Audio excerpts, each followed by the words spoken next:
जय श्री कृष्णा। राधे राधे दोस्तों। कामिका एकादशी की हार्दिक शुभकामनाएं सभी भक्तों को। तो चलिए सुनते हैं कामिका एकादशी का महत्व।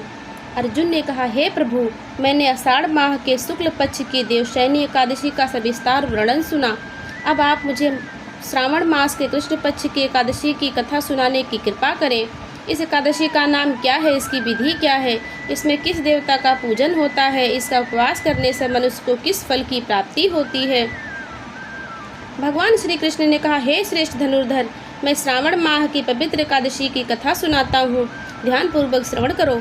एक बार इस एकादशी की पावन कथा को श्री भीष्म पितामह ने लोकहित के लिए नारद जी से कहा था। एक समय नारद जी ने कहा, हे पितामह, आज मेरी श्रावण के कृष्ण पक्ष की एकादशी की कथा सुनने की इच्छा है, अतः आप इस एकादशी की व्रत कथा विधान सहित सुनाइए। नारद की इच्छा को सुनकर पितामह भीष्म ने कहा, हे नारद जी, आपने बहुत ही सुंदर प्रस्ताव किया है। अब आप बहुत ध्यानपूर्वक इसे श्रवण कीजिए। श्रावण माह के कृष्ण पक्ष की एकादशी का नाम कामिका एकादशी है। इस एकादशी की कथा सुनने मात्र से ही वाजपेय यज्ञ के फल की प्राप्ति होती है।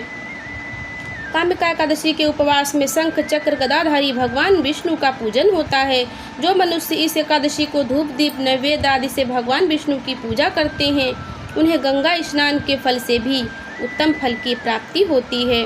सूर्य ग्रहण और चंद्र ग्रहण में केदार और कुरुक्षेत्र में स्नान करने से जिस पुण्य की प्राप्ति होती है, वो पुण्य कामिका एकादशी के दिन भगवान विष्णु की भक्ति पूर्वक पूजा करने से प्राप्त हो जाता है। व्यक्तिपात में गंडकी नदी में स्नान करने से जो फल प्राप्त होता है, वो फल भगवान की पूजा करने से मिल जाता है। संसार में भगवान की पूजा का फल सबसे ज़्यादा है, अतः भक्ति पूर्वक भगवान की पूजा न बन सके तो श्रावण माह के कृष्ण पक्ष की एकादशी कामिका एकादशी का उपवास करना चाहिए।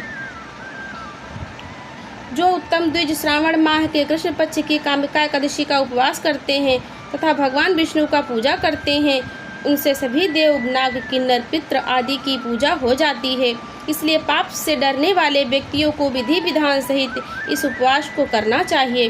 संसार सागर तथा पापों में फंसे हुए मनुष्यों को इनसे मुक्ति के लिए कामिका एकादशी का व्रत करना चाहिए। कामिका एकादशी के उपवास से भी पाप नष्ट हो जाते हैं। संसार में इससे अधिक पापों को नष्ट करने वाला कोई अन्य और उपाय नहीं है। हे नारद जी, स्वयं भगवान ने अपने मुख से कहा है कि मनुष्य को आध्यात्म विद्या से जो फल प्राप्त होता है, उससे अधिक फल कामिका एकादशी का व्रत करने से मिल जाता है। इस उपवास के करने से मनुष्य को यमराज के दर्शन होते हैं और ना ही नरक के कष्ट भोगने पड़ते हैं।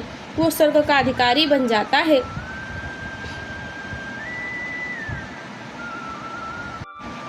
जो मनुष्य इस दिन तुलसी दल से भक्ति पूर्वक भगवान विष्णु का पूजन करते हैं, वे इस संसार सागर में रहते हुए भी इस प्रकार अलग रहते हैं जिस प्रकार कमल पुष्प जल में रहता हुआ भी जल से अलग रहता है। तुलसी दल से भगवान श्री हरि का पूजन करने का फल एक बार स्वर्ण और 4 बार चांदी के दान के फल के बराबर है। भगवान विष्णु रत्न, मोती, मणि आदि आभूषणों की अपेक्षा तुलसी दल से अधिक प्रसन्न होते हैं। जो मनुष्य प्रभु का तुलसी दल से पूजन करते हैं, उनके सभी पाप नष्ट हो जाते हैं। हे नारद जी, मैं भगवान की अति प्रिय श्री तुलसी जी को प्रणाम करता हूँ।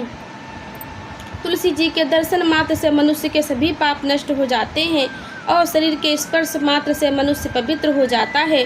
तुलसी जी को जल से स्नान कराने से मनुष्य की सभी यम यातनाएं नष्ट हो जाती हैं। जो मनुष्य तुलसी जी को भक्ति पूर्वक भगवान के श्री चरण कमलों में अर्पित करता है, उसे मुक्ति मिलती है। इस कामिका एकादशी की रात्रि को जो मनुष्य जागरण करते हैं और दीपदान करते हैं, उनके पुण्यों को लिखने में चित्रगुप्त भी असमर्थ हैं। एकादशी के दिन जो मनुष्य भगवान के सामने दीप जलाते हैं, उनके पितृ स्वर्गलोक में अमृत का पान करते हैं।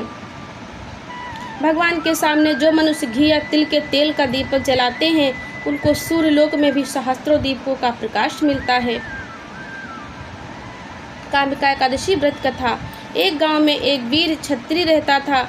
एक दिन किसी कारणवश उनकी ब्राह्मण से हाथापाई हो गई और ब्राह्मण की मृत्यु हो गई। अपने हाथों मारे गए ब्राह्मण की क्रिया उस क्षत्रिय ने करनी चाहिए, परंतु पंडितों ने उसे क्रिया में शामिल होने से मना कर दिया। ब्राह्मणों ने बताया कि तुम पर ब्रह्म हत्या का दोष लगा है, पहले प्रायश्चित कर इस पाप से मुक्त हो, तब हम तुम्हारे घर भोजन करेंगे। इस पर क्षत्रिय ने पूछा कि इस पाप से मुक्त होने के लिए क्या उपाय है। तब ब्राह्मणों ने बताया कि श्रावण माह के कृष्ण पक्ष की एकादशी को भक्ति भाव से भगवान श्रीधर का व्रत एवं पूजन कर ब्राह्मणों को भोजन करा के सदक्षिणा के साथ आशीर्वाद प्राप्त करने से इस पाप से मुक्ति मिलेगी।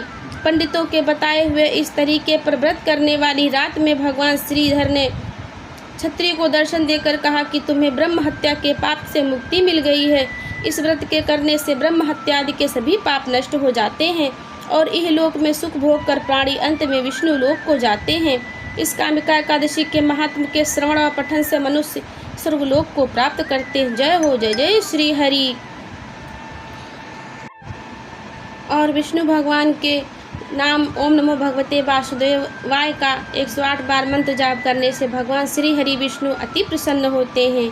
तो भक्तों, आज बहुत सारा नाम जाप करिए, भगवान का ध्यान करिए, संकीर्तन करिए, भगवान से जुड़े रहिए, भगवान को अति प्रेम करिए, भगवान पर भरोसा रखिए, विश्वास रखिए।